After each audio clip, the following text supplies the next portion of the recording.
Heading back to Manchester United, who are up for sale. The deadline to submit bids is just a few hours away.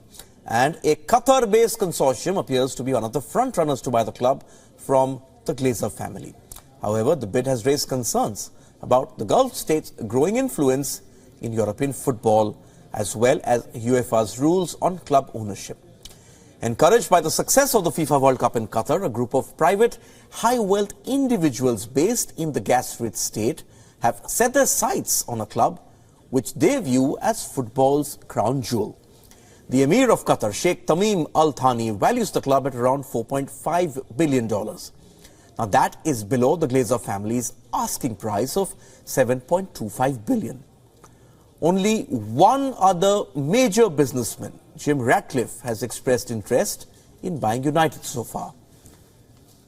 But now, why is the apparent bid raising eyebrows? Qatar already wields plenty of power in the European game. Qatar Sports Investment owns Paris Saint-Germain, which itself is one of the continent's biggest clubs. That means PSG is essentially owned by the state of Qatar. Since the takeover in 2011, the Qatari owners have been able to attract some of the biggest names in the game, including none other than Lionel Messi. The president of the club, Nasser Al-Khelaifi, is also chairman of the European Club Association.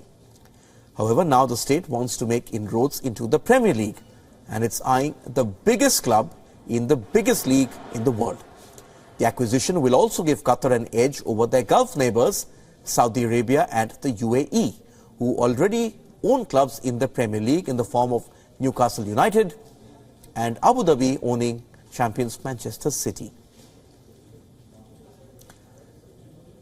But here's the big question. If Qatar already own a major European club, how do UEFA rules allow it to buy another?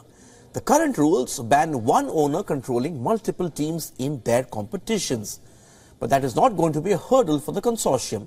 The group will be seen as a separate entity from Qatar Sports Investments and will most likely satisfy UEFA officials. Things seem to be falling in place for Qatar now to claim the biggest scalp in their sporting invasion of Europe.